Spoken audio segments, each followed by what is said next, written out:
মানুহ যে ৰোগীয়া হয় হয় এই এনেকুৱা ধৰণৰ যি কিছুমান বিন্দুৱে তাৰ অন্যতম কাৰণ নিশ্চয় কাৰণ মানুহে আজিলৈকে যিমানবোৰ পাপ কাম কৰিছে আধাতকৈ বেছি কাম কৰিছে এতিয়া ইয়াৰ পৰা আমি কেনেকৈ মুক্তি পাম নহয় জানো কেনেকৈ মুক্তি পাম নমস্কাৰ সকলোকে স্বাগতম জনাইছোঁ আজি আমাৰ সৈতে আছে বিশিষ্ট লেখক অশোক কুমাৰ নাথ ডাঙৰীয়া ধন্যবাদ নমস্কাৰ ধন্যবাদ হয় গ্ৰন্থৰ বতৰ আৰু কিতাপ পঢ়াটো কিমান দৰকাৰ আমি সাধাৰণতে বহুত কথা ভাবি নাচাওঁ আজিকালি মোবাইলৰ যুগত কিতাপ পঢ়িলে আমি মানসিকভাৱে কিমান দূৰদৰ্শী হ'ব পাৰোঁ কিমান কথা আমি নতুনকৈ ভাবিব পাৰোঁ সেই বিষয়টো অশোক কুমাৰ নাথ ডাঙৰীয়াই কিন্তু মোক বহুখিনি শিকালে সেইকাৰণে মই ধন্যবাদ জনাইছোঁ আপোনাৰ কেইবাখনো কিতাপ মই পঢ়িলোঁ বহুত ধন্যবাদ সেইকাৰণে মই নিজে কিতাপ পঢ়িও কিন্তু যিমান পঢ়াৰ প্ৰতি আগ্ৰহ থাকিব লাগে সেই আগ্ৰহটো মাজতে কমি গৈছিল হয় কিন্তু আপোনাৰ কেইখনমান কিতাপ পঢ়ি মোৰ সেই আগ্ৰহটো পুনৰ জন্ম হৈছে হয় আৰু যাৰ বাবে আপোনাক অতিথি হিচাপে পাই মই নথৈ আনন্দিত হৈছোঁ বহুত ধন্যবাদ হয় বহুত ধন্যবাদ আৰু আপোনাৰো ভাল ভাল কামবিলাক দেখি আছোঁ আপুনি আপোনাৰ এই ইউটিউব চেনেলটোৰ জৰিয়তে যিমানবোৰ আপুনি তথ্য সমৃদ্ধ বিশেষকৈ চিকিৎসকৰ বহু ইণ্টাৰভিউ আপুনি এই ইউটিউবৰ এই চেনেলটোৰ জৰিয়তে ৰাইজলৈ দিছে গতিকে সেয়া সঁচাকৈ আচলতে আপোনাৰ সমাজখনৰ প্ৰতি যি দায়বদ্ধতা সেই দায়বদ্ধতাৰ সেই দায়িত্বখিনি আপুনি পালন কৰি গৈছে গতিকে এই সুযোগতে মই আপোনাৰ চেনেলৰ ইউটিউব চেনেলৰ সমূহ দৰ্শকক মই ধন্যবাদ আৰু কৃতজ্ঞতা জ্ঞাপন কৰিছোঁ আপোনালোকৰ সহায় সহযোগিতাৰ বাবে প্ৰাঞ্জল হাজৰিকা ডাঙৰীয়া তেখেতে আগবাঢ়ি যাবলৈ সক্ষম হৈছে বৰ সুন্দৰভাৱে কথাখিনি কৈছে বহুত ধন্যবাদ আমি অনুপ্ৰাণিত হৈছোঁ কেইবাখনো কিতাপ মই বৰ বেছি দেৰি নকৰোঁ আপোনালোকৰ উৎসুকতা একেবাৰে ভাঙি আপোনালোকে জানেই বাৰু এটা পাদৰ বাবে বিয়া ভাগিল যিখন কিতাপ পঢ়ি এইবাৰ তৃতীয় সংস্কৰণ ওলাইছে গ্ৰন্থমেলাত আৰু এই কিতাপখন পঢ়ি মানে ৰসবোধ যেনেধৰণে ৰসবোধ জাগিব লাগে আমাৰ মনত সেই ৰসবোধটো পূৰা জাগিছে মানে ইয়াত আপুনি ইমান সুন্দৰভাৱে মানুহৰ মনস্তত্বৰ সৈতে খেলা কৰিছে ইয়াত মই আগকথাতেই মই অলপ পঢ়িলোঁ আপুনি চিকিৎসা বিজ্ঞানৰ বহুখিনি কথা কৈছে যে পৃথিৱীৰ শ্ৰেষ্ঠ চিকিৎসকসকল হ'ল চিকিৎসক আহাৰ চিকিৎসক বিশ্ৰাম আৰু চিকিৎসক প্ৰফুল্লতা মানে আমি যদি প্ৰফুল্ল চিত্তে থাকিব নোৱাৰোঁ তেনেহ'লে জীৱনৰ সাৰ্থকতাই নাই নাই ৰম্য ৰচনা ইমান সুন্দৰ ৰূপত ৰম্য ৰচনাৰ এই গ্ৰন্থখন ইয়াত গল্প সংকলন আছে হয় ইমান সুন্দৰভাৱে লিখিছে মই মানে বৰ্ণনা কৰিব নোৱাৰোঁ আপোনালোকে পঢ়িলে গম পাব বহুত বেছি সমাদৃত হৈছে বহু লোকে পঢ়িছে আৰু বিপুল দাবী উত্থাপন হৈছে কিতাপখনত ধন্যবাদ বাৰু হয় আৰু লগতে আন এখন কিতাপ আছে নেকি ভগা কিন লোহা প্লাষ্টিক আৰু এখন বিশেষ কিতাপ যিখন কিতাপৰ কথা মই নকৈ নোৱাৰোঁ আচুৰত নৰক আৰু কিমান পদ্মাৰ ঘৰত এইবোৰ এখন গল্প সংকলন মোৰ এইখন গল্প সংকলন মোৰ প্ৰথমখন গল্প সংকলন আছিলে ঐ ৰাধা 2014 চনত প্ৰকাশ পাইছিলে তাৰপিছত অকণমান বিৰতিৰ পিছত আহিলে মোৰ এইখন আচুৰত নৰক আৰু কিমান পদ্মাৰ ঘৰত বঢ়িয়া মানে ইয়াত অলপ অকণমান চিৰিয়াছ ধৰণৰ মানে বাকীবোৰ ৰম্য ৰচনা কিন্তু এইখনত অলপ চিৰিয়াছ আছে তাৰ মাজতে অকণমান ৰসাল গল্পও আছে ইয়াত ৰসাল গল্পও আছে ভূতৰ ফেচবুক একাউণ্ট এইবাৰ মই আমাৰ বাতৰিতে বহুতবাৰ পঢ়িছোঁ এই কিতাপখনৰো বহুত নাম হৈছে ভূতৰ ফেচবুক একাউণ্ট আৰু এই কিতাপ কেইখনমানৰ কিছুমান কিতাপৰ আকৌ ইংৰাজী সংস্কৰণ ওলাইছে মানে ইংৰাজীটো প্ৰকাশ পাইছে যি বিশ্বৰ বিভিন্ন প্ৰান্তলৈ ইতিমধ্যে গৈছেগৈ দ্য চিক্ৰেট আচুৰত নৰক আৰু কিমান পদ্মাৰ ঘৰত তাৰ ইংৰাজী সংস্কৰণটো হৈছে দ্য চিক্ৰেট ইন পদ্মা হয় বঢ়িয়া কথা আৰু এখন ওলাইছে দ্য ফাৰ্ড ব্ৰোক অফ দ্য ৱেডিং ফাৰ্ড ব্ৰোক অফ দ্য ৱেডিং এই যে এটা পাদৰ বাবে বিয়া ভাগিল তাৰ ইংৰাজী সংস্কৰণটো আৰু বহু লোকে ধৰক অসমীয়া অকণমান পঢ়িবলৈ অকণমান অসুবিধা পাব আমাক তেনেকৈ জনাইছিলে অনুৰোধ কৰিছিলে বহু ইংৰাজী মাধ্যমৰ ল'ৰা ছোৱালীয়েও আমাক অনুৰোধ কৰিছিলে গতিকে আমি তেখেতসকলক সন্মান জনাই এইবাৰ ফাৰ্ড ব্ৰোক অফ দ্য ৱেডিং এইখন প্ৰকাশ পাইছে আৰু এইখন ভূতৰ ফেচবুক একাউণ্টৰ ইংৰাজীটো হৈছে Facebook account of A crazy ghost বাপৰে মানে আচৰিত আৰু এনেকুৱা এজন লেখক যাৰ 12খন কিতাপ খুব কম সময়তে ওলালে আৰু এইবাৰ গ্ৰন্থমেলাত 5খন কিতাপ একেলগে প্ৰকাশ পাইছে হয় প্ৰাঞ্জল হাজৰিকা মই অনুৰোধ কৰিম আপোনাক মোৰ ক্ষেত্ৰত এতিয়াও লেখক বুলি ক'ব পৰা বিশেষণটো এতিয়াও অহা নাই গতিকে আচলতে আমি আমি শিকি আছোঁ অনুশীলন কৰি আছোঁ গতিকে আমাক এগৰাকী সাধক বুলি আপুনি ক'লে মই বেছি ভাল পাম মানে গতিকে সাহিত্যৰ এগৰাকী সাধক মানে আপোনাৰ মহানুভৱতা সেইটো যি কি নহওক আপুনি সাধক বুলি নিজকে কয় আপোনাৰ কিতাপবোৰতো সেইটো আমি উমান পাইছোঁ যে মানুহ কিমান উদাৰ হ'ব লাগে পঢ়ুৱা এটাৰ কথা আপুনি কৈছে হয় মানুহ পঢ়ুৱাৰ দৰে হ'ব লাগে কিয় পঢ়ুৱাৰ দৰে হ'ব লাগে যদি এবাৰ কৈ দিয়ে হয় এই কথাটো আচলতে মই আপুনি যিহেতু মোক ক'লেই মই এই দৰ্শনটো মই ক'ৰ পৰা শিকিছিলোঁ যে মানুহ যে পঢ়ুৱা হ'ব লাগে সেই দৰ্শনটো ক'ৰ পৰা শিকিছিলোঁ মোৰ দাদা শ্ৰদ্ধাৰ ডাক্তৰ অৰূপ কুমাৰ নাথ, তেখেত হৈছে কিডনী হস্পিটেল আইকিউটিৰ মুখ্য পৰিচালন সঞ্চালক তথা ইউৰ'লজি আৰু ৰবটিক্সৰ মুখ্য বিশেষজ্ঞ। তেখেতে মোক আজৰি সময়ত মই দাদাৰ সৈতে যেতিয়া মই কিছুমান মানে মই দাদাক অভিযোগ কৰোঁ যে মোৰ এইটো হোৱা নাই এতিয়ালৈকে, এই মানুহজনে মোক এনেকৈ ক'লে, এই মানুহজনক মই চাই ল'ম, তেওঁ মোক ইমান কষ্ট দিছে, মই চাই ল'ম। আৰু তাৰপিছত মই এই ধৰণৰ যেতিয়া মই আক্ষেপবিলাক মই দাদাৰ ওচৰত কৰি থাকোঁ, তেতিয়া দাদাই মানে খুব এটা যেন ৰহস্যময় হাঁহি এটা মাৰিছে, মাৰি পেলাই মোক কৈছে যে তুমি জীৱনত ছাকচেছ হ'ব বিচাৰা নাই? মই বিচাৰোঁ, মই তোমাৰ নিচিনাই ছাকচেছ হ'ব বিচাৰোঁ, এনে কথা। গতিকে দাদাই ক'লে যে তুমি যদি জীৱনত ছাকচেছ হ'ব বিচাৰা তেতিয়াহ'লে কিন্তু তুমি পঢ়ুৱা হ'ব লাগিব। বোলো কি পঢ়ুৱা মানে? তেওঁ কৈছে চোৱা, তুমি যদি পঢ়ুৱা হোৱা তেতিয়াহ'লে গছডালৰ তুমি একদম ওপৰলৈ যাব পাৰিবা, গছডালৰ ডালটোৰ পাতটোৰ একেবাৰে ওপৰলৈ যাব পাৰিবা। কিন্তু যদি তুমি হাতী হোৱা, মানে ইয়াত প্ৰতীকী অৰ্থত ব্যৱহাৰ কৰা হৈছে, আমিতো হাতী বাবুকটো আমি বহুত মানে আমি সন্মান কৰোঁ নহয় জানো, কিন্তু ইয়াত প্ৰতীকী অৰ্থত ব্যৱহাৰ কৰা হৈছে। হাতীটোক মানে প্ৰতীকী অৰ্থত ব্যৱহাৰ কৰা হৈছে কি, তুমি যদি মানে অহংকাৰী হোৱা, গতিকে তেতিয়া কিন্তু তুমি গছডালৰ একেবাৰে ওপৰত যাব নোৱাৰিবা। গতিকে তুমি এই যে মানুহে কিবা কৈছে, মানুহে তোমাক কিবা সমালোচনা কৰিছে, এটা পঢ়ুৱাই কেতিয়াও মুখেৰে মাত নিদিয়ে নহয় জানো, কিন্তু সি কি কৰি থাকে, নিজৰ দায়িত্ব বা নিজৰ কৰ্তব্য সি পূৰা পালন কৰি যায়। আৰু পঢ়ুৱাবিলাকে কি কৰে, কেতিয়াও সিহঁতৰ মাজত হাইকে জানাই চাবচোন, এটা নিশ্চয় শৃংখলিত এটা ৰাস্তাৰে তেওঁলোকে গৈ থাকে, নিজৰ কামবিলাক কৰি গৈ থাকে। সেইকাৰণে দাদাই মোক ক'লে যে তুমি পঢ়ুৱা হোৱা, জীৱনত যদি তুমি ছাকচেছ হ'ব বিচাৰা পঢ়ুৱা হোৱা। মানুহে তোমাক যদি গালিও পাৰিছে, যদি সেই গালিটোৰ দ্বাৰা তুমি যদি বিশেষ একো তোমাৰ ক্ষতি হোৱা নাই, তুমি চুপচাপ থাকা, কাৰণ পঢ়ুৱাই সদায় নীৰৱে কাম কৰে, তেনেকুৱা কথা। গতিকে এই যে মোৰ দাদাৰ যিটো দৰ্শন, সেই দৰ্শনটো শুনাৰ পিছত তেতিয়া মই ভাবিলোঁ যে অপ্ৰয়োজনীয়ভাৱে আমি কেতিয়াবা আমি কি কৰোঁ, আমি ৰিয়েকশ্যন দি দিওঁ, মানে ৰিয়েকশ্যন দি দিওঁ। তেওঁ মোক কিবা এটা গালি পাৰি দিলে ফেচবুকত, কিবা এটা গালি পাৰি দিলে মই লগতে কিবা এটা গালি পাৰি দিলোঁ ফেচবুকত, নহয় জানো। মই তেতিয়াৰ পৰা অনাৱশ্যকভাৱে মই সেইবিলাক কামত মই নিজকে নিয়োগ নকৰা হৈ গ'লোঁ। কি কৰিলোঁ যে মই পঢ়ুৱা হোৱাৰ যিটো মানে দৰ্শন, সেই দৰ্শনটোত মই সিদ্ধহস্ত হ'বলৈ চেষ্টা কৰিলোঁ। গতিকে এতিয়া মই এইটোৱে ভাবোঁ যে মোক কোনোবাই কিবা গালি পাৰিছে, কোনোবাই কিবা সমালোচনা কৰিছে, মই সদায় সৰু হ'ব খোজোঁ। কাৰণ এইটো মোৰো ইচ্ছা, আপোনাৰো ইচ্ছা থাকিব যে জীৱনত সকলোৰে এটা ইচ্ছা আছে, কি আছে, যে আমি সফল হ'ব লাগিব। গতিকে সফল হ'বলৈ হ'লে কিন্তু আমি পঢ়ুৱা হ'ব লাগিব। বঢ়িয়া কথা। গতিকে এই দৰ্শনটোৱে মোক খুব আপ্লুত কৰিলে, মানে মানুহ সৰু হ'বলৈ শিকিব লাগিব। আৰু মই ক'ৰবাত এষাৰ পাইছিলোঁ যে তুমি ৰজা হ'ব খোজানে, তুমি কিং হ'ব খোজানে? যদি কিং হ'ব খোজা তুমি কিন্তু গোলামী খাটিব লাগিব। মই কিতাপ এখনত পালোঁ যে তুমি গোলাম হ'ব লাগিব যদি তুমি ৰজা হ'ব খোজা। মানে সেই ৰজাটো মানে ছাকচেছৰ কথা কৈছে। যদি তুমি ছাকচেছ হ'ব খোজা তেতিয়াহ'লে তুমি গোলাম হ'ব লাগিব। কিন্তু গোলাম যদি তুমি হৈ পোৱা নাই তেতিয়াহ'লে তুমি কেতিয়াও ৰজা হ'ব নোৱাৰা। গতিকে এই কথাকেইটাই মোক মানে মই খুব প্ৰভাৱিত হ'লোঁ এই কথাখিনিৰ দ্বাৰা। সেইকাৰণে মই ভাবোঁ যে আমাৰ যিসকল নিউ জেনেৰেশ্যনৰ আমাৰ ছাত্ৰ ছাত্ৰী তেনেকুৱা, গতিকে অকণমান কষ্টতে আপোনালোক বিচলিত হ'ব নালাগে। গতিকে আপোনালোকে যদি ভাবিছে যে আপোনালোকৰ খুব কষ্ট হৈছে, গতিকে ভাবক যে সেয়া আপোনালোকে কৃচ্ছ সাধনা কৰি আছে।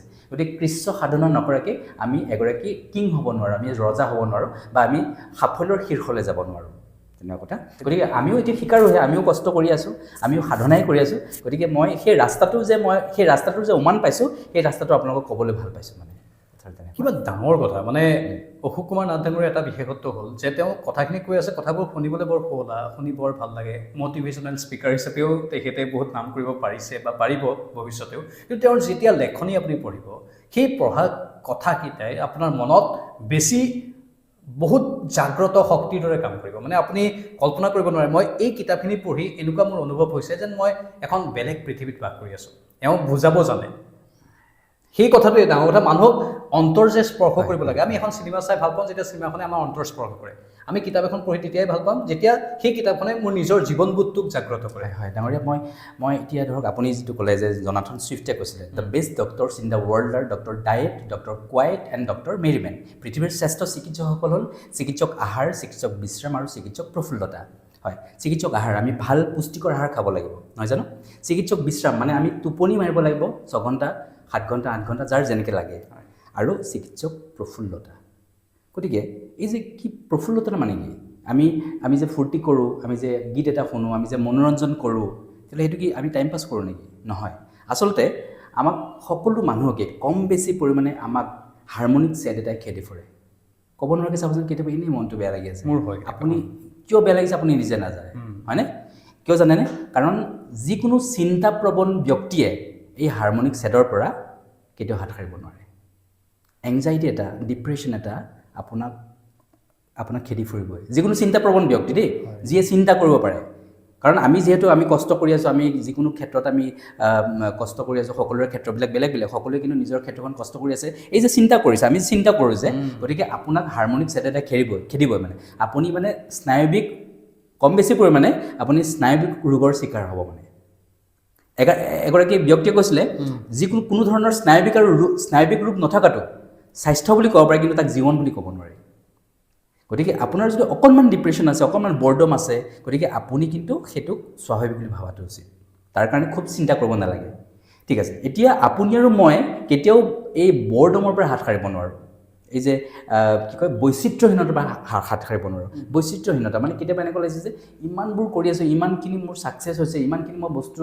মই এচিভ কৰিলোঁ তাৰপিছতো মোৰ কিয় ভাল লগা নাই হয়নে সেইটো হৈছে আমাক প্ৰকৃতিয়ে দি থোৱা জাপি দিয়া এটা ৰোগ বুলি কওক আপুনি প্ৰকৃতিয়ে দি থোৱা এটা ৰোগ বুলি কওক বা কেতিয়াবা আশীৰ্বাদো বুলি ক'ব পাৰে আপুনি হয়নে অ'কে এতিয়া কথা হ'ল কি সেই বস্তুটো যদি নাথাকে আমাৰ যদি সেই বৈচিত্ৰ্যহীনতাটো যদি নাথাকে তেতিয়াহ'লে আমাৰ যিটো মানুহ জাতি একে ঠাইত ৰৈ গ'লহেঁতেন হয়নে বিমান আৱিষ্কাৰ হ'ল মানে আমি ৰৈ গ'লোহেঁতেন হৈ গ'ল আৰু ছাকচেছ হৈ গ'ল কিন্তু বিমান আৱিষ্কাৰ কৰাৰ পিছতো মানুহৰ এই ক্ষুধাটো থাকি গ'ল ইয়াৰ পিছতো কি আছে বিমান আৱিষ্কাৰ কৰাৰ পিছত আমি সুখী নহয় হয়নে এইটো হৈছে বৈচিত্ৰ্যহীনতাত আমি ভুগি আছোঁ এতিয়া আমাক নতুন কিবা লাগিব হয়নে তাৰপিছত আমাৰ মহাকাশযান আৱিষ্কাৰ হ'ল হয়নে এতিয়া মংগল গ্ৰহলৈ যাবলৈ আমি ট্ৰাই কৰি আছোঁ মংগল গ্ৰহত এদিন আমি নিশ্চয় গৈ পাম হয়নে তাৰপিছত আকৌ বৈচিত্ৰ্যহীনতাত ভুগিম আমি যে মংগল গ্ৰহলৈ আহিলোঁ তাৰপিছত আমাৰ ভাল লগা নাই হয়নে এইটো হৈছে যে আমি যে জ্ঞান অন্বেষণ কৰি আছোঁ যে এই জ্ঞান অন্বেষণ কৰা প্ৰতিগৰাকী ব্যক্তি এই বৈচিত্ৰ্যহীনতাৰ চিকাৰ হ'বই ঠিক আছে এতিয়া এই যে বৈচিত্ৰ্যহীনতাৰ চিকাৰ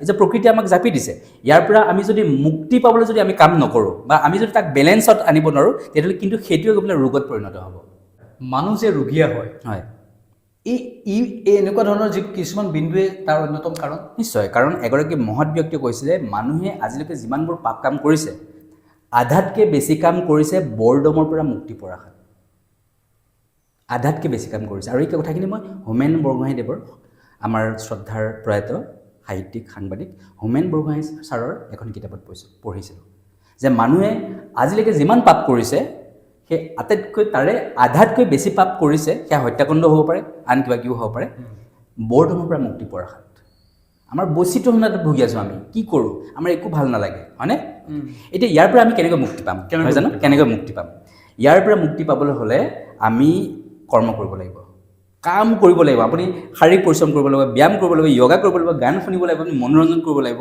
আপুনি বছৰত এটা পিকনিক যোৱাটো আমাৰ কাৰণে খুব দৰকাৰ খুব ভাল কথা আমি ভ্ৰমণ কৰিব লাগিব হয়নে এতিয়া কথা হ'ল কি ইয়াক কৰিলেনো কি হয় আপুনি যেতিয়া শাৰীৰিক পৰিশ্ৰম কৰিব আমাৰ দেহত এণ্ডৰফিন নামৰ এটা হৰমন ৰিলিজ হ'ব হেপী হৰমন আপোনাৰ ভিতৰত যদি হেপী হৰমন ৰিলিজ হয় তেতিয়া আপুনি হেপী হ'ব গতিকে আপুনি যদি চিন্তাত থাকে মোৰ এতিয়া মই কি হ'ল মই এতিয়া কি কৰিম মানে মোৰ একো ভাল নালাগা এই যে একো ভাল নালাগা সেইটো কিন্তু প্ৰকৃতিয়ে আপোনাক জাপি দিছে নহ'লে আমি মানুহ একে ঠাইতে ৰৈ যাম ন গম পাইছেনে গতিকে আমি ইয়াৰ পৰা মুক্তি পাবলৈ আমি কাম কৰিব লাগিব নতুন নতুন সৃষ্টি কৰিব লাগিব আমি শাৰীৰিক পৰিশ্ৰম কৰিব লাগিব ব্যায়াম কৰিব লাগিব আমি খেলা ধূলা কৰিব লাগিব এইখিনি যদি কাম কৰোঁ আমি যেতিয়া শাৰীৰিক পৰিশ্ৰম কৰোঁ আমি খেলা ধূলা কৰোঁ তেতিয়া আমাৰ দেহত এণ্ডৰফিন নামৰ এটা হৰমন ৰিলিজ হয় হেপী হৰমন আৰু তেতিয়া আপোনাৰ কি হ'ব আপোনাৰ চাপ'জ কেতিয়াবা আপুনি যেতিয়া জিম কৰি আহিছে দৌৰি আহিছে আপুনি ক্ৰিকেট খেলি আহিছে আপোনাৰ মনটো আপোনাৰ এনেই কিবা এটা ভাল লাগিছে হয়নে আৰু ভাল লাগিলেহে আপুনি সুস্থ হৈ থাকিব পাৰিব নহয় জানো সেইকাৰণে এই যে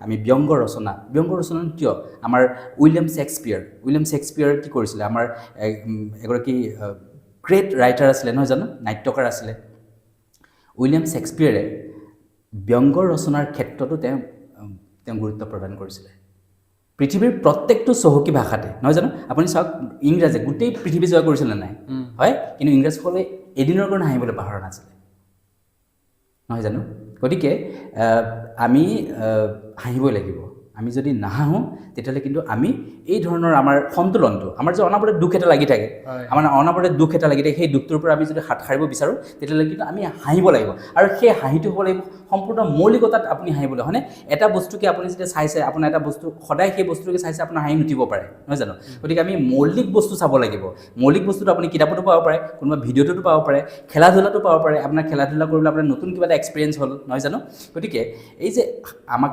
মনোৰঞ্জন লাগিবলৈ হ'লে আপুনি কিন্তু সদায় মোবাইলটোতে থাকিলে নহ'ব আপুনি কিতাপৰ আশ্ৰয় ল'ব লাগিব নহয় জানো গতিকে আমাৰ যিখন আমি কিতাপ আমাৰ এটা পাদৰ বাবে বিয়া হৈ গ'ল নহয় জানো এই কিতাপখনৰ 2023 চনত এই কিতাপখন প্ৰকাশ পাইছিলে আৰু যথেষ্ট মানুহে আদৰি লৈছিলে গতিকে এই কিতাপখনৰ যেতিয়া আপোনাৰ গল্প এটা মই ভাবিছোঁ যে কিতাপখন কেৱল আমি যদি গোটেই বস্তুবিলাক যদি জটিল কৰি থৈ দিওঁ মই ইমান হাঁহিলোঁ এটা পাত ডাঙৰ নে এটা এখন বিয়া ডাঙৰ হয় পাত ডাঙৰ নে বিয়া ডাঙৰ মানে আপোনালোকে এই কিতাপখন পঢ়িলে উপলব্ধি কৰিব যে এই কিতাপখনত কিমান ৰস আছে হয় আপোনাক হহুৱাবই আপুনি ভাবিবলৈ বাধ্য হ'ব যে আমাৰ জীৱনটো আচলতে আপুনি মোক এটা কথা কওকচোন অশোক কুমাৰ নাথ ডাঙৰীয়া যে আপুনি এজন চিকিৎসক লেখক নে সাধক আপুনি চিকিৎসা বিজ্ঞানৰ কথাবোৰ ইমান ধুনীয়াকৈ কৈ দিছে চিকিৎসকেও এনেকৈ নকয় মই বহুত চিকিৎসকৰ সাক্ষাৎকাৰ লৈছোঁ মানে আমি আচলতে অকণমান অধ্যয়ন কৰিব লাগিব কিন্তু অধ্যয়ন যদি কৰোঁ তেতিয়াহ'লে আমি কি কৰিম আমি আত্মবিশ্লেষণ কৰিবলৈ সুবিধা হয় মানে আত্মবিশ্লেষণ কৰিবলৈ যদি আপোনাৰ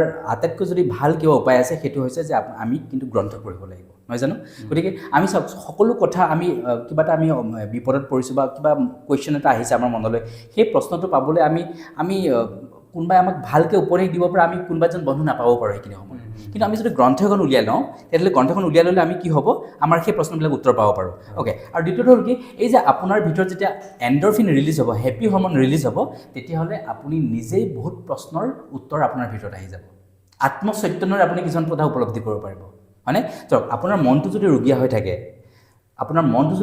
থাকে তেতিয়াহ'লে আপুনি বস্তুবিলাক আপোনাৰ উত্তৰবিলাক আপোনাৰ ভিতৰৰ পৰা নাহিবই নহয় জানো গতিকে আমাৰ মনটো পেৰাচুটৰ নিচিনা খুলিলেহে ক্ৰিয়াশীল হ'ব গতিকে আপোনাৰ মনটো কেতিয়া আপোনাৰ ক্ৰিয়াশীল হ'ব যেতিয়া আপোনাৰ মনটোৱে আহাৰ পাব নহয় জানো গতিকে মনৰ আহাৰটো ক'ৰ পৰা পাম আমিতো শৰীৰৰ কাৰণে আমি আহাৰটো খাই আছোঁ মনৰ আহাৰটো আমি ক'ৰ পৰা পাম মনৰ আহাৰটো নিশ্চয় আমি গ্ৰন্থৰ পৰা পাব পাৰোঁ নহয় জানো তথ্যৰ পৰা পাব জুবিন দাই নিজে কৈ গৈছিল হয় যে কিতাপ পঢ়িলেহে আমি জীৱনৰ সাৰ্থকতা অনুভৱ কৰিব পাৰিম আৰু সকলোকে কিতাপ পঢ়িব গামোচাই এটা জাতিক ৰক্ষা কৰিব নোৱাৰে কিতাপেহে আমাৰ এটা জাতিক ৰক্ষা কৰিব পাৰে কিতাপৰ কথা জুবিন দাই কৈ গৈছিল প্ৰত্যেকজন মনীষীয়ে সেই কথাবোৰ কৈ থাকে কিতাপৰ কথা আৰু মই এটা কথা জানো যে কিতাপ পঢ়ি আপুনি যিটো কথা ক'লে যে আমি নিজক আৱিষ্কাৰ কৰিব পাৰোঁ নিজৰ মনৰ এটা কচৰতো হৈ পৰে আৰু সমান্তৰালভাৱে আমি কথা ক'ব পৰা সাহসটো পাওঁ এতিয়া আপুনি ইমান বহলাই যে কথাবোৰ কৈ আছে ইমান ধুনীয়াকৈ যে বুজাব পাৰিছে মানুহক বুজাব পৰাৰ শক্তিটো আপোনাক কিতাপে দিছে নিশ্চয় হয় কাৰণ ৱৰ্ড ষ্টকটো আপোনাৰ বাঢ়ি গৈ আছে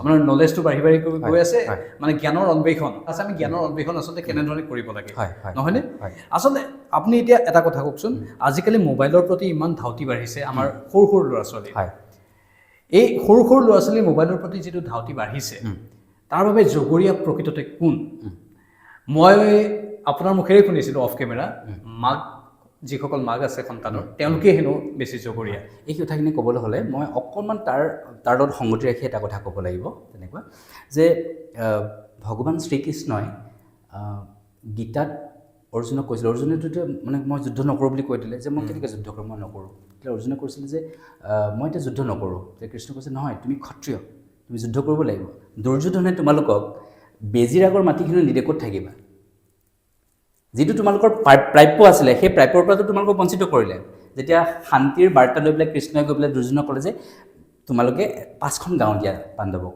5খন গাঁও দিয়া সেই 5খন গাঁৱত লৈ পেলাই তেওঁলোকে সন্তোষেৰে থাকিব তেতিয়া দুৰ্যোধনে ক'লে যে 5খন গাঁও বাদেই দিলোঁ যে মই বেজীৰ আগৰ মাটিখিনিও নিদিওঁ তেতিয়া যুদ্ধটোৱে শেষ আশ্ৰয় আছিলে পাণ্ডৱৰ হাতত নহয় জানো যুদ্ধ কৰিবলৈ গৈ অৰ্জুনে কি কৰিলে মই যুদ্ধ নকৰোঁ বুলি কৈ দিলে গাত শক্তিয়ে নাই মানে তেওঁৰ যে মোৰ সন্মুখত মোৰ নিজৰ গুৰু আছে যি গুৰুৱে মোক শিকাইছিলে মোৰ নিজৰ পিতামহ আছে মোৰ ককা আছে এইবিলাক সকলো মোৰ বৰদেউতাৰ ল'ৰা মোৰ হয়নে গোটেইবোৰ ভাই বন্ধু তেওঁলোকক মই যুদ্ধ কৰিলে মৰিবই তেওঁ নিজেও গম পাইছিলে মই কিমান বীৰ নহয় জানো আৰু গতিকে বা ময়ো মৰি থাকিব পাৰোঁ গতিকে এই মৰামৰি খেলখন মই কিয় কৰোঁ মানে গতিকে মই যুদ্ধ নকৰোঁ তেতিয়া কৃষ্ণটো ক'ব লগা হ'ল যে অৰ্জুন তুমি যুদ্ধ কৰিব লাগিব কৈছে মই যুদ্ধ নকৰোঁ তেতিয়া অৰ্জুনক ক'লে যে মই বুলি একো বস্তু নাই নহয় জানো মই বুলি একো বস্তু নাই চব মই চোৱা বুলি দেখুৱাই দিলে তেওঁক বিশ্বৰূপটো হয় এতিয়া এই যে গীতাত ভগৱান শ্ৰীকৃষ্ণই অৰ্জুনক বাৰে বাৰে এটা কথা ক'বলৈ কৈছিলে আৰু অৰ্জুনক বুজাইছিলে যে যিটো জ্ঞান মাৰ্গ, আমি জ্ঞান মাৰ্গত ভগৱান শ্ৰীকৃষ্ণই কৈছিল যে আত্মা আৰু পৰমাত্মা, জীৱাত্মা আৰু পৰমাত্মা, আমি জীৱাত্মা মানে যিকোনো জীৱ জীৱাত্মা আৰু ঈশ্বৰ আমাৰ পৰমাত্মা, জীৱাত্মা আৰু পৰমাত্মা বোলে এটা মুদ্ৰাৰ ইপিঠি সিপিঠি, এটা মুদ্ৰা যেনেকৈ এটা বস্তু তেনেকৈ এটা মুদ্ৰাৰ ইপিঠি সিপিঠি হৈছে জীৱাত্মা আৰু পৰমাত্মা। গীতাত ভগৱান শ্ৰীকৃষ্ণই কৈছিল নহয় জানো, যি গীতাৰ কথা আজি ইমান বছৰৰ পিছত হয়নে, ইমান হাজাৰ বছৰৰ পিছতো এটাও আউটডেটেড হোৱা নাই, এটা লাইনো আউটডেটেড হোৱা নাই, এটা শব্দও আউটডেটেড হৈছে জানো। গীতাৰ প্ৰতিটো কথা এতিয়া গৱেষণা কৰি আছে, গীতাৰ মানে গীতাখনৰ ওপৰত গৱেষণা কৰি আছে। গীতাৰ শ্লোকবিলাক আমাৰ আজিৰ তাৰিখত আটাইতকৈ বেছি প্ৰাসংগিক হৈ আছে নহয় জানো। হয়, কেনেকৈ হৈ আছে, কিয় হৈ আছে নহয় জানো। এতিয়া আপুনি আমাৰ অভিভাৱকসকলে নিজৰ সন্তানক এই কথাটো বুজাইছেনে যে, বা তেওঁলোকে বুজি পাইছেনে যে ভগৱানে যে আমাক এটা জীৱন দি পেলাই বেলেগ পশুৰ দৰে যদি যিহেতু আমাক তৈয়াৰ কৰা নাই, আমাক মানুহৰ নিচিনা তৈয়াৰ কৰিছে, যি মানুহে আমি চিন্তা কৰিব পাৰোঁ। আমি বাৰু কেতিয়াবা গীতাখন ভালকৈ অধ্যয়ন কৰি পেলাই এই কথাটো বুজিছোঁনে যে আমিয়ে ভগৱান, আপুনিয়ে ভগৱান, মই ভগৱান, সেই কথাটো আমাক অভিভাৱকে কৈছেনে কেতিয়াবা? নাই কোৱা। কিন্তু গীতাত বাৰে বাৰে কৃষ্ণই অৰ্জুনক কৈছে যে অৰ্জুন, তোমাৰ মোৰ মাজত একো পাৰ্থক্য নাই, তুমিয়ে ভগৱান। এতিয়া চাওক প্ৰাঞ্জল হাজৰিকা ডাঙৰীয়া, আপুনি এখন সংসাৰৰ দায়িত্বত আছে নহয় জানো। হয়, সেই সংসাৰখনৰ আপোনাৰ শ্ৰীমতী বা আপোনাৰ সন্তান ঈশ্বৰক প্ৰাৰ্থনা কৰে? নিশ্চয় কৰোঁ। মই বহুত বেছি আধ্যাত্মিক। হয়, আপুনি বহুত আধ্যাত্মিক, আপুনি তেখেতসকলে ঈশ্বৰ প্ৰাৰ্থনা কৰে। আচ্ছা, তেওঁলোকৰ ভৰণ পোষণ খোৱা বোৱা হয়নে, গোটেই কামখিনি দায়িত্বখিনি তেওঁলোকে যিহেতু ঈশ্বৰক প্ৰাৰ্থনা কৰে, ঈশ্বৰ নামি আহিব লাগিছিল নাই গোটেইখিনি পালন হয়নে? ঈশ্বৰ নামি আহিছে জানো? সেইখিনি দায়িত্ব কোনে পালন কৰি আছে? আপুনি পালন কৰি আছে হয়নে? তে আপুনি ঈশ্বৰ নহয় বেলেগ কি? বঢ়িয়া হয়নে? কথাটো হ'ল কি, আমি ভগৱান স্বৰ্গৰ পৰা কেতিয়াও নামি নাহে, ভগৱানে নিয়োগ কৰিছে আমাক, সেইকাৰণে ভগৱানে কৈছে মই যে ঈশ্বৰ। সেই কথাটো কোৱাৰ কাৰণে ভগৱানে আমাক একো অহংকাৰ বুলি নকয়। কিয় নকয়? কাৰণ আমি এটা বস্তুৱে, আপুনিও ভগৱান ময়ো ভগৱান। কিন্তু সেইটো আমি যেতিয়ালৈকে বুজি নাপাওঁ, সেইটো যেতিয়ালৈকে একচেপ্ট কৰিব নোৱাৰোঁ, তেতিয়ালৈকে আমি কিন্তু এজন সাধাৰণ দুৰ্বল মানুহ হৈ থাকিম, এটা দুৰ্বল জীৱ হৈ থাকিম। যেতিয়া আমি গম পাওঁ যে মই ভগৱান, আৰু যেতিয়া মহাত্মা গান্ধীয়ে, জাতিৰ পিতা মহাত্মা গান্ধীয়ে কৈছিলে যে আমি সত্যক ধৰি ৰাখিব নোৱাৰোঁ, সত্যহে আমাক ধৰি ৰাখে। যেতিয়া আপুনি গম পাব যে মই ভগৱান হোৱাৰ লগে লগে মোৰ কিমান দায়িত্ব আহি গ'ল, সেই সত্যটোৱে মোক সদায় ধৰি ৰাখিব। আপুনি ভগৱান, তাৰমানে আপুনি নিজৰ ঘৰখনৰ কাৰণে, আপুনি শ্ৰীমতীয়ে যদি আপোনাক কিবা এটা কথা বা মোক কিবা এটা কথা ক'ব, মই সেইটো ভগৱানৰ নিচিনাকৈ ৰিয়েক্ট কৰিব লাগিব। মই যদি এটা জীৱৰ, এটা সাধাৰণ পশুৰ নিচিনা যদি ৰিয়েক্ট কৰি দিওঁ, হঠাতে মই চিঞৰ বাখৰ আৰম্ভ কৰিলোঁ, সেইটো পশুৰ নিচিনা ৰিয়েক্ট হ'ল। আমাক ভগৱান হিচাপে ইমান ধুনীয়া সুযোগ এটা দিছে হয়নে? আমি হৈছোঁ জীৱাত্মা, মানে পৰমাত্মাৰ এটা কণা, মানে আমি নহয় জানো। জুই এটুকুৰাৰ পৰা চিটিকি অহা যিটো বিন্দু, সেইটোক আপুনি সেই বিন্দুটো এটাৰ আকৌ একুৰা জুই জ্বলাব পাৰিব নোৱাৰিব? পাৰিব। বিশাল পানীত H2 আছে, সাগৰত গোটেই বিশাল পানীত H2 আছে, এটা বিন্দুটো H2 আছে নে নাই? আছে। তেতিয়া বিশাল পানীটো যদি ভগৱান হয়, এই বিন্দুটো ভগৱান হয় নহয়? হয়নে কথাটো?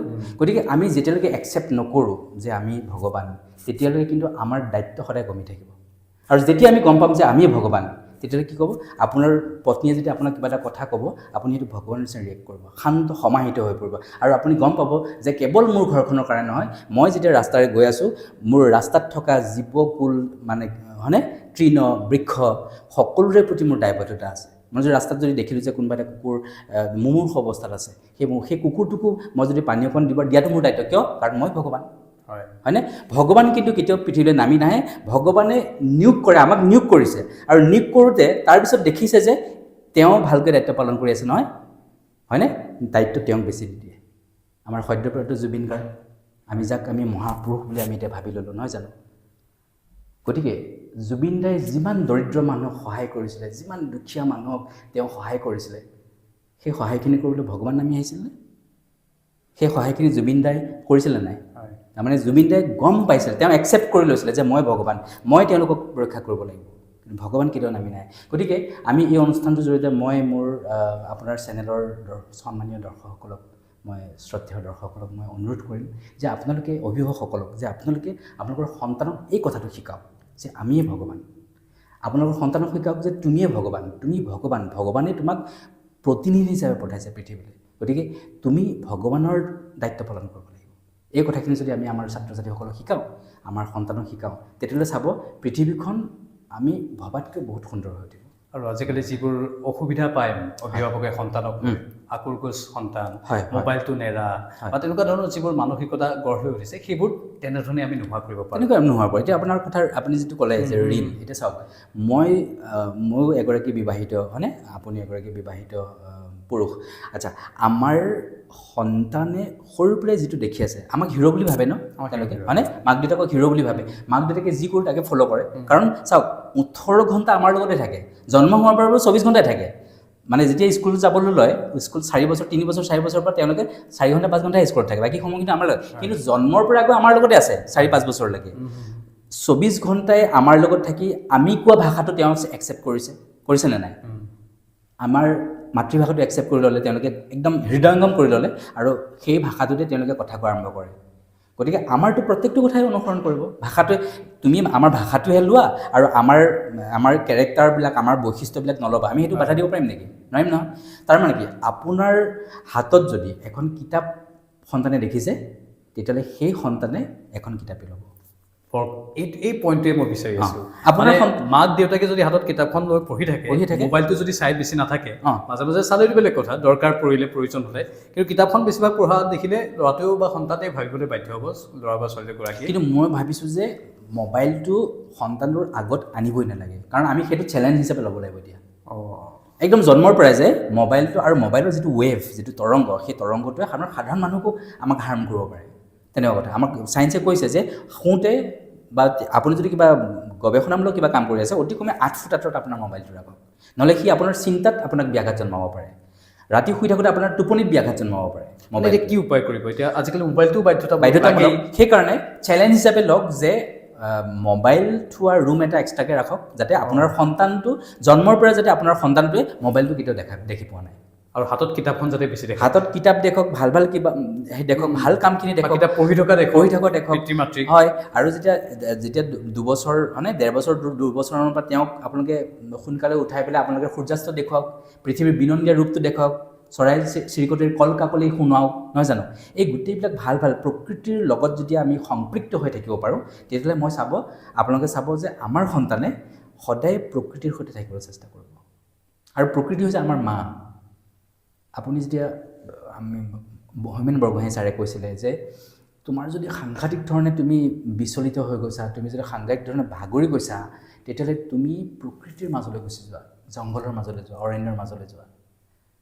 তাৰ উত্তৰটো তেওঁ দিছে যে অৰণ্যত যে, জংঘলতো যে এটা আপুনি টিউন এটা শুনা পাব, আপুনি নীৰৱতাৰো এটা টিউন থাকে। সেই নীৰৱতাৰ যিটো টিউন, সেই টিউনটোৱে আপোনাক কি কৰিব জানেনে? আপোনাক নিচুকাব। কিয় জানেনে?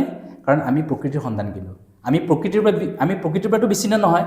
পশু পক্ষীবিলাক চাওক, এটা বাঘ, সিংহ, হাতী, হৰিণা, আমি তেওঁলোকক ভাবোঁ সিহঁতে প্ৰকৃতিৰ বস্তু, তেওঁলোকক প্ৰকৃতিয়ে যি ধৰণে তেওঁলোকক সহায় কৰিছে কৰিবই, মানে আমি চিন্তা কৰিবলগীয়া নাই। আমি যে কাজিৰঙাত ইমানখিনি গড় আছে, বাঘ আছে, হৰিণ আছে, কিবা কিবি আছে যে, আমি দিনে ৰাতি চিন্তা কৰি আছোঁ নেকি? নাই কৰা নহয়। তেওঁলোকক সুৰক্ষা বা তেওঁলোকৰ কেয়াৰ কোনে লৈ আছে? প্ৰকৃতিয়ে লৈ আছেনে? তেতিয়াহ'লে আমি জানো প্ৰকৃতিৰ সন্তান নহয়? আমাক প্ৰকৃতিয়ে কেয়াৰ নল'ব নেকি? সেইকাৰণে মই ভাবোঁ যে আপুনি যদি বহুত ভাগৰি গৈছে, আপুনি প্ৰকৃতিৰ ওচৰত যাওক, আপুনি মাৰ ওচৰলৈ যাওক। আমাৰ মা হৈছে প্ৰকৃতি। মাৰ ওচৰলৈ যাওক, সেই মায়ে আপোনাৰ কষ্টখিনিৰ উমান ল'ব যে মোৰ সন্তানটো, আমি তেওঁৰ মা ন, আমি তেওঁৰ সন্তান নহয় জানো? মোৰ সন্তানটোৱে এইখিনি কষ্টত ভুগি আছে, হয়নে? আপোনাৰ মায়ে মানে আমাৰ প্ৰকৃতিয়ে আমাক আশীৰ্বাদ কৰিব, হয়নে? গতিকে আমাক যেতিয়া আশীৰ্বাদ কৰিব, আপুনি আধা ঘণ্টা 1 ঘণ্টা আপুনি প্ৰকৃতিৰ আপোনাৰ মাৰ কোলাত গৈ পেলাই আশ্ৰয় লওক। যেতিয়া মোৰ মাৰ কোলাত যেতিয়া মই আশ্ৰয়, জন্মদাত্ৰী মাতৃৰ কোলাত আশ্ৰয় লৈ যেতিয়া কোচত আমি থাকোঁ, বা তেওঁ যেতিয়া আমাৰ মূৰটো পিটিকি দিয়ে, আমি বহুত শক্তি পাওঁ নাপাওঁ? তেনেকৈ আমি যেতিয়া প্ৰকৃতিৰ কোলাত গৈ পেলাই আমি বহি থাকিম 1 ঘণ্টা, আমাক মায়ে নিচুকাব, তেতিয়া আমি আকৌ এনাৰ্জি পাম। কি পইণ্ট! মানে গোটেই অৰাটোৱেই কঁপি গৈছে, লৰি গৈছে কথাখিনি শুনি। এখন কিতাপে কিমান জ্ঞান দিব পাৰে, আপুনি অশোক কুমাৰ নাথ ডাঙৰীয়াৰ কথাবোৰ শুনি অনুভৱ কৰিব পাৰিব হয়তো। মানে এই গোটেইখিনি বৰ্ণনা চাওক, আপোনাৰ মুখৰ পৰা যে ইমান সাৱলীলভাৱে কথাবোৰ ওলাই আছে, স্বাভাৱিকতে আপুনি সেই অন্তৰাত্মাৰ কথাবোৰ ক'বলৈ আপুনি প্ৰকৃতিৰ মাজত গৈছে, আপুনি কিতাপ পঢ়িছে, কিতাপ লিখিছে আপুনি। মানে এখন কিতাপৰ কিমান শক্তি থাকে, যিকোনো কিতাপ কিমান শক্তি থাকিব পাৰে। এই প্ৰকৃতিৰ কথাবোৰ, এই চিকিৎসা বিজ্ঞানৰ কথাবোৰ ইমান সুন্দৰভাৱে ক'ব পাৰিছে। মানে আমি আজিকালি আমাৰ অভ্যাসটো কমি আহিছে কিতাপ পঢ়াৰ, সেইটোৰ বাবে আমি বহু বস্তু উপভোগেই কৰিব পৰা নাই। হয়, হাজৰিকা ডাঙৰীয়া, মই এটা কথা কৈছোঁ যে চাওক, আমি গোটেই দিনটো আমি ধৰক কেতিয়াবা এনেকুৱা হৈছে, এনেকুৱাও আমাৰ হয় যে আমি গোটেই দিনটো ৰিল চাই আছোঁ নহয় জানো, গোটেই দিনটো আমি ৰুমতে থাকিলোঁ, আজি ৰেষ্ট দিন, আমি গোটেই দিনটো থাকিলোঁ যে নোলাওঁৱে মই আজি ঘৰৰ ভিতৰৰ পৰা, হয়নে? আৰু প্ৰখৰ ৰ'দ, ধৰক এতিয়া ঠাণ্ডা দিন বাৰু, প্ৰখৰ ৰ'দ হৈছে মানে মই গোটেই দিনটো নোলালোৱে। চাওক, এনেকুৱা কেতিয়াও হ'ব নালাগে। এইটো মোৰ অনুৰোধহে, মোৰ আহ্বানহে যে আপুনি ফেচবুক ইনষ্টাগ্ৰাম কৰি থাকোঁতে আপোনাৰ বাৰীৰ পিয়াহত আঁতৰ গছপুলিটো অকণমান পানীৰ পৰা বঞ্চিত হ'ব লগাত পৰিল, হয়নে? এনেকুৱা কেতিয়াও হ'বলৈ নিদিব। সেয়া আচলতে মোৰ যিসকল অনুজ, মোৰ যিসকল মোৰ কনিষ্ঠ এই অনুষ্ঠানটো চাই আছে, মই আপোনালোক সকলোকে অনুৰোধ কৰিম যে এনেকুৱা কেতিয়াও হ'বলৈ নিদিব যে আপুনি ফেচবুক ইনষ্টাগ্ৰাম কৰি থাকোঁতে আপোনাৰ বাৰীৰ পিয়াহত আঁতৰ গছপুলিটো অকণমান পানীৰ পৰা বঞ্চিত হ'ব লগাত পৰিল। যিডাল গছে আপোনাক অক্সিজেন দি আছে, হয়নে? আমাক জীয়াই থাকিবলৈ, আমাক মানে আমাৰ মাক আমি এক প্ৰকাৰ, আপুনি যিটো ক'লে প্ৰকৃতি, এতিয়া আমি মাক নিথৰুৱা কৰি দিছোঁ। মানে আপুনি যে ৰাতি শুই আছে, আপুনি যে ৰাতি শুই আছে, কাৰ কাৰণে আপুনি শুই থাকিব পাৰিছে? অক্সিজেনৰ কাৰণে, মাৰ কাৰণে, অক্সিজেনৰ কাৰণে। আপুনি যদি অক্সিজেন যদি আপুনি এই নাকটো যদি এনেকৈ সাধাৰণভাৱে মই প্ৰেক্টিকেলি দেখুৱাইছোঁ, এই নাকটো যদি আমি অকল 1 মিনিট সময় 2 মিনিট সময় যদি এনেকৈ বন্ধ কৰি থৈ দিওঁ, 2 মিনিট সময় আপুনি বন্ধ কৰি থৈ দিয়ক, এই প্ৰশ্নটোৰ উত্তৰ আপুনি পাই যাব। গতিকে আপোনাৰ সন্তানটোকো আপুনি শিকাওক, দেখুৱাই দিয়ক যে নাকটো এনেকৈ বন্ধ কৰি থৈ দিয়া। আপুনি সন্তানটোক বন্ধ কৰিব দিব নালাগে, আপুনি বন্ধ কৰক। তাৰপিছত তাক কৰক, তুমি অকণমান বন্ধ কৰি চোৱাচোন, একো নাই, আমাৰ অকণমান উশাহটো আমাক দীঘলকৈ ল'লে আমাৰ সেইটো এটা মেডিটেশ্যনে হ'ল, ঠিক আছে। আধা মিনিট সময় আপোনাৰ সত্যাটো পাৰিছানে? আৰু পাৰিছানে? নাই মই এতিয়া নোৱাৰিছোঁ। আৰু কিয় নোৱাৰিছা? কাৰণ অক্সিজেনৰ কাৰণেহে তুমি জীয়াই আছা। সেই কথাটো তেওঁ প্ৰেক্টিকেলি বুজি পাই যাব, হয়নে? আচ্ছা, যিজোপা গছে আমাক অক্সিজেন দি আছে, জীয়াই থাকিবলৈ আমাক মুহূৰ্তে সহায় কৰি আছে, সেই গছডালৰ ওচৰত গৈ আমি কেতিয়াবা সুধিছোঁনে তুমি ভালে আছানে? সেই গছডালক গৈ প্ৰণাম এটা কেতিয়াবা কৰিছোঁনে? সেই গছডালক কেতিয়াবা হাগ এটা কৰিছোঁনে? কিন্তু জুবিন দাই কিন্তু আমাক প্ৰতি মুহূৰ্ততে আমাক শিকাই থৈ গৈছিলে যে তুমি গছডালক সাৱটি ধৰা, তাক সোধা তোমাৰ এই যে আমি যে গোটেই আমি চাওক, এই মুম্বাই গৈছোঁ, এই দিল্লী গৈছোঁ, আমি এই গুৱাহাটী গৈছোঁ, এই নগাঁও গৈছোঁ, এই ৰেষ্টুৰেণ্টত গৈছোঁ, আমি মলত গৈছোঁ, হয়নে? খাইছোঁ, বৈছোঁ, পিন্ধিছোঁ, হয়নে? ইফালৰ পৰা সিফাললৈ ঘূৰি ফুৰিছোঁ। কিন্তু সেই গছডালে কিন্তু এই যে জন্ম হ'ল, যে জন্ম দিনৰ পৰা একে ঠাইত থাকিল, আমাক অক্সিজেন দিলে, ধুমুহা বতাহতো তেওঁৰ সেই গছডাল বাহিৰতে আছে, হয়নে? বিজুলীটো বাহিৰতে আছে, আমি বিজুলী এটা দেখিলে আমাৰ ল'ৰা ছোৱালী কম ভিতৰত সোমা, সেই গছডাল কিন্তু ভিতৰতে আছে। আৰু প্ৰতি মুহূৰ্ততে কিন্তু সি আমাৰ পৰা একো পোৱা নাই, আমাৰ পৰা কেৱল তিৰস্কাৰ পাইছে, লাট কোব, হয়নে? দাৰ ঘাপ, কেতিয়াবা গৈ কাটিও পেলাইছোঁ আমি। গছ কাটি পেলোৱাটো এতিয়া আমাৰ এটা ফেশ্বন হৈ গৈছে, নহয় জানো? গছ কাটিব লাগে মুঠতে, আৰু হয়নে? অট্টালিকা বনাব লাগে গছ। গতিকে সেই গছডালক কিন্তু কেতিয়াও আমি গৈ নুসুধিলোঁ তুমি বহুত কষ্টত আছা ন? ক্ষমা কৰি দিবা আমাক, আমি তোমাক বহুত কষ্টত ৰাখিছোঁ। সেই গছডালক গৈ আপুনি এবাৰ কথা পাতকচোন, কাৰণ বিজ্ঞানে কৈছে মাছতকৈ অকণমানহে অনুভূতি কম গছৰ। চাব দেই, আমি মাছ এটা যদি এনেকৈ টঙনিয়াই দিলে, মাছ যেতিয়া আনিবলৈ যায়, মাছ এটা টঙনিয়াই ধপধপাই যায়, বিজ্ঞানে কৈছে যে মাছতকৈ মাত্ৰ অকণমান অনুভূতি কম গছৰ, গম পায়? গতিকে আমি আচলতে বহুত আমাৰ কৰিবলগীয়া আছে। আমি কাম কৰিয়ে শেষ কৰিব নোৱাৰিম। নিজৰ প্ৰকৃতিৰ প্ৰতি আমাক চাওক, যিকোনো বস্তু এটা বিনিময় থাকে নেথাকে কওক, মানে মোৰ মা দেউতাই মোক সৰুৰ পৰাই কেঁচুৱাৰ পৰা তুলি তালি ডাঙৰ দীঘল কৰিলে। বিনিময় শব্দটো যদিও মোৰ বেয়া অৰ্থত ল'ব নালাগে, আৰু সেই মা দেউতাক কিন্তু মই গৈ পেলাই কিন্তু মই বুঢ়া কালত সেই একেখিনি দায়িত্বই কিন্তু মই পালন কৰিবই লাগিবই। সেই বিনিময় কিন্তু দিব লাগিব। মই এইটো মানে পবিত্ৰ অৰ্থতহে কৈছোঁ বিনিময়টো, নহয় জানো? কাৰণ বুঢ়া বয়সত তেওঁলোকো কেঁচুৱাৰ নিচিনা হৈ যায়, তেওঁলোকে একেবাৰে শেষ বয়সত তেওঁলোকে আনকি লৰচৰো কৰিব নোৱাৰে। জীৱন চক্ৰটোক যদি আমি উল্টা ফালে চাওঁ, হয়, বুঢ়াৰ পৰা যদি কেঁচুৱালৈকে চাওঁ, গোটেইখিনি একেখিনি ঘটনাই পুনৰাবৃত্তি। যেনেকৈ কেঁচুৱাটো গৈ বুঢ়া কালত একেই হৈ গ'ল, বুঢ়াজনৰ অৱস্থাও কেঁচুৱাত একেই হ'ব, হয়নে? গতিকে এই যে বিনিময়টো, গতিকে এই যে আমাক প্ৰতি মুহূৰ্তত যে আমাক প্ৰকৃতিয়ে আমাক জীয়াই ৰাখিছে, তাৰ বিনিময়টো আমি দিয়াটো দৰকাৰ নহয়। গতিকে মই ভাবোঁ যে আমাৰ সন্তানসকলক আমি শিকাব লাগে, আমাৰ শিক্ষাগুৰুসকলেও আমাৰ এনেকুৱা ধৰণৰ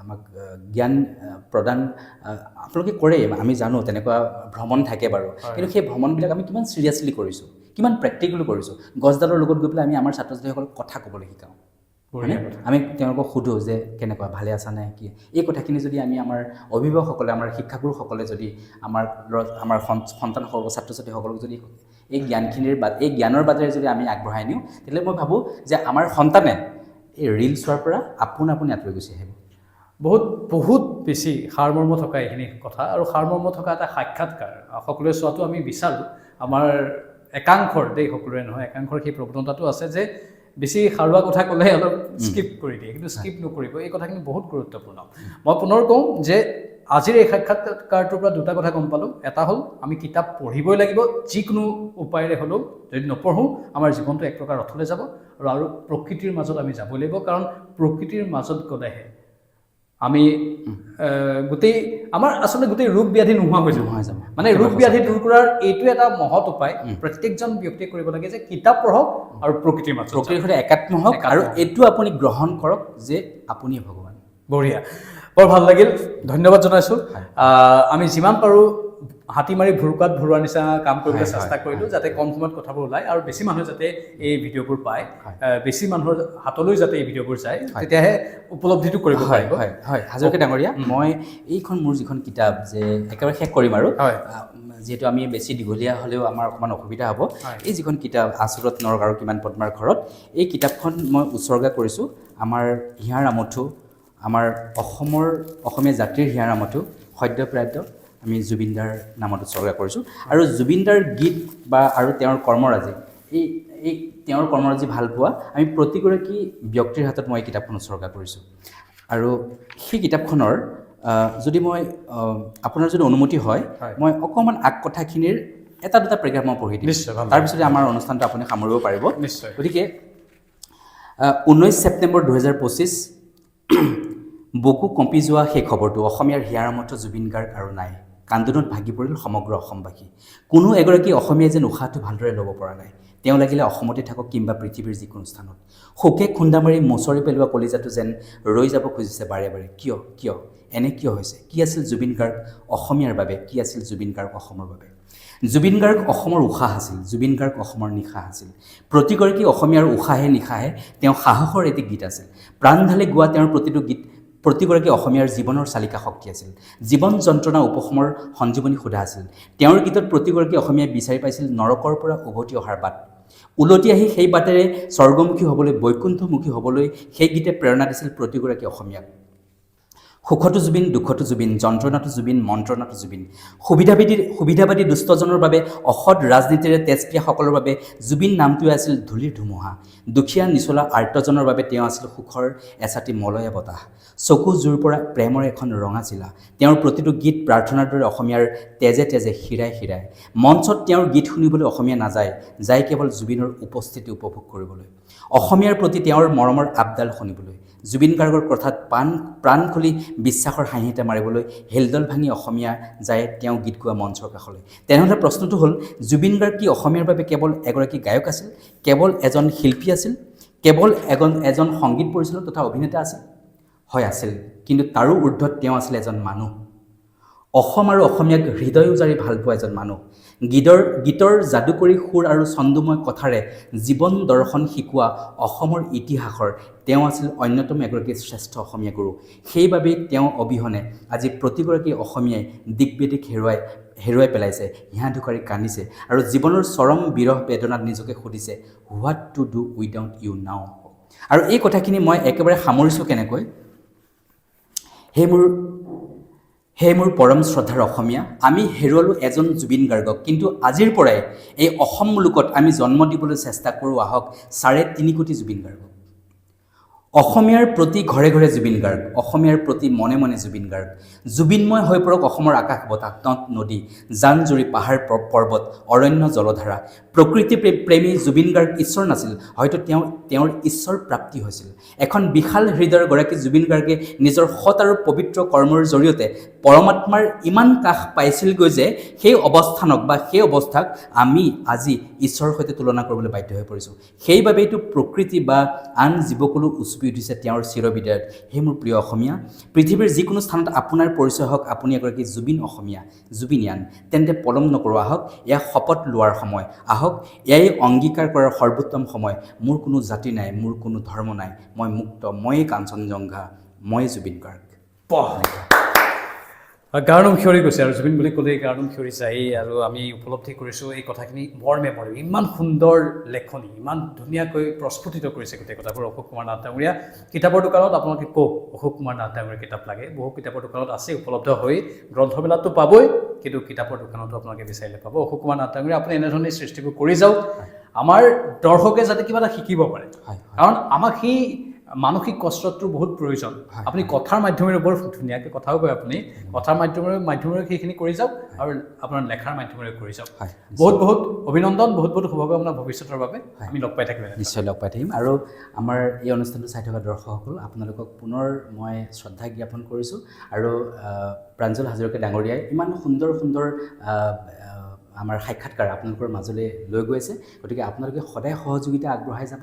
গতিকে মই প্ৰাঞ্জল হাজৰিকা ডাঙৰীয়াকো এই অনুষ্ঠানৰ এই মুহূৰ্তত মই আপোনাক অশেষ ধন্যবাদ আৰু অভিনন্দন জ্ঞাপন কৰিছোঁ, শুভকামনা জ্ঞাপন কৰিছোঁ, যাতে আপুনি এনেদৰে ভাল ভাল কামবিলাক কৰি যাব পাৰে। বহুত বহুত ধন্যবাদ। আৰু পজিটিভ ভাইবছ আহি গৈছে, মানে মোৰ ষ্টুডিঅ'টো সৰু ষ্টুডিঅ' এটা, আৰু যিমান পাৰোঁ আমি পজিটিভ ভাইবছ দিবলৈ চেষ্টা কৰোঁ ভিডিঅ' মাধ্যমেৰে। আপোনাৰ কথাখিনিৰে আকৌ এটা পজিটিভ ভাইবছ আহি গৈছে। সদৰ্থক চিন্তাধাৰাৰে আজিৰ এই অনুষ্ঠানটোৰ পৰা বিদায় লৈছোঁ। নমস্কাৰ, ধন্যবাদ।